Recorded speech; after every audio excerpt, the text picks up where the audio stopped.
2023년 2월 13일 날마다 주께로 말씀 묵상 보도록 하겠습니다. 오늘 본문은 고린도전서 3장 1절에서 9절 말씀입니다.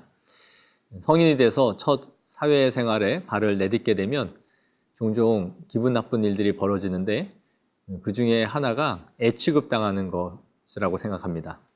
자기도 이제 성인이 되어서 사회에 첫 걸음을 뗐는데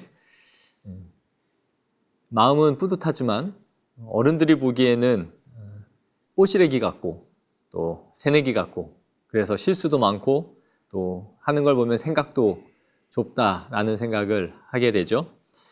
그래서 자신이 하는 것 이상은 생각하지 못하고 어설픈 것이 사실입니다. 그렇다 보니 애취급을 하는 것 같아요. 또 우리나라는 성인이 되어서도 결혼하지 않으면 또 애라고 생각하는 문화가 있습니다. 결혼하지 않으면서 나이를 먹어도 아직 애라는 거죠.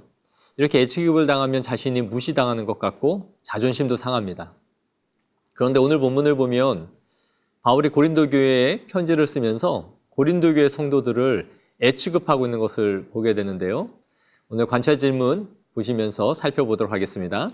관찰 질문 1번을 보시면 바울은 고린도 교회 성도들을 무엇이라고 지칭하고 있으며 그들을 어떻게 대하고 있는지 묻고 있습니다. 1절에 보시면 형제들아 내가 신령한 자들을 대함과 같이 너희에게 말할 수 없어서 육신에 속한 자 곧 그리스도 안에서 어린 아이들을 대함과 같이 하노라 이렇게 말을 해요.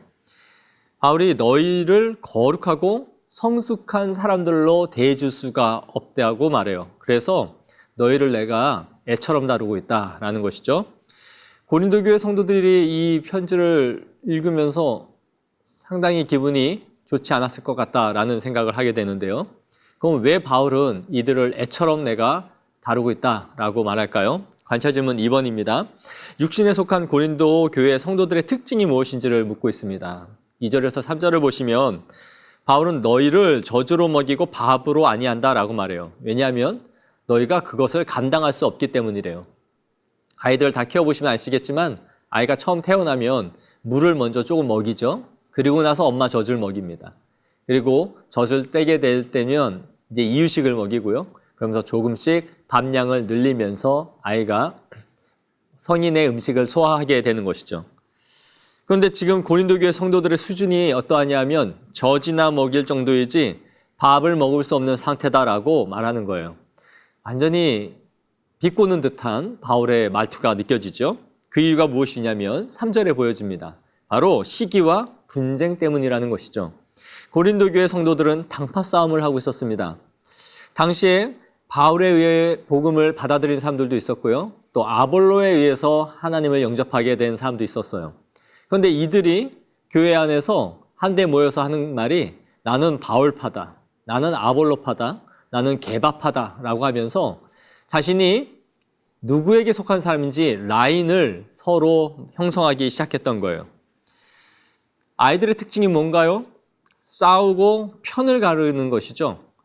셋만 모여도 서로 이 편 저 편을 가르면서 자신들이 옳고 틀리고를 따지면서 분쟁을 합니다. 이것이 아이들의 모습이에요. 그런데 바울이 고린도 안에 있는 성도들의 이 분열을 보면서 바로 너희가 이 어린아이 같은 수준에 머물러 있고 젖을 먹는 수준이다. 밥도 먹지 못하는 수준이다라고 지금 상당히 차갑게 이들을 말하고 있는 것이죠.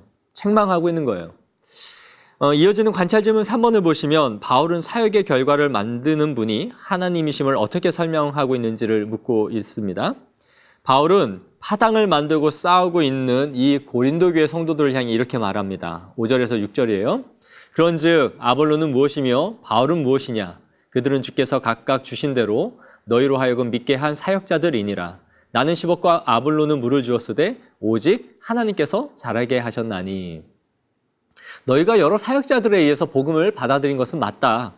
누군가는 심기도 하고 누군가는 물을 주기도 하였다. 그러나 궁극적으로 그들을 자라게 하고 또 영생을 주시는 하나님을 알게 되고 구원에 이르는 믿음을 갖게 된 것은 이들을 통해 일하신 하나님이다라고 말하고 있는 것입니다. 오늘 우리가 이 말씀을 우리에게 적용해 보기를 원합니다. 바울은 당파를 짓고 시기하고 분쟁하고 있는 이 고린도 교회 성도들을 향해 뭐라고 말합니까? 육신에 속한 자라고 말해요. 육신에 속했다. 바울이 말하는 육신에 속한 자라는 의미는 구원은 받았지만 아직도 세속적인 가치와 생각, 또 육신의 관점을 버리지 못하고 있는 자들을 육신에 속한 자라고 말하고 있는 것입니다.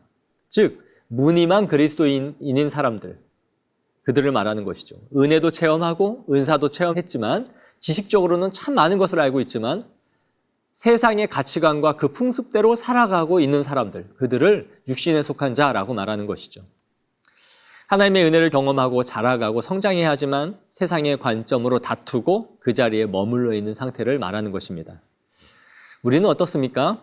바울이 말하고 있는 육신에 속한 자로 살아가고 있지는 않습니까? 구원받은 성도들은 구원받았다라는 확신만 가지고 살아가는 것이 아닙니다. 우리가 아직도 마음과 삶은 변화되지 않은 육신에 속한 그 그리스도인은 아닌지 이 말씀을 통해 우리 자신을 한번 되돌아볼 수 있는 시간이 되기를 원합니다. 오늘 이 말씀을 묵상하면서 우리의 상태를 하나님 앞에 물어보시고 주님 안에서 계속해서 성숙하게 성장해가는 성도들이 되어지기를 축복합니다.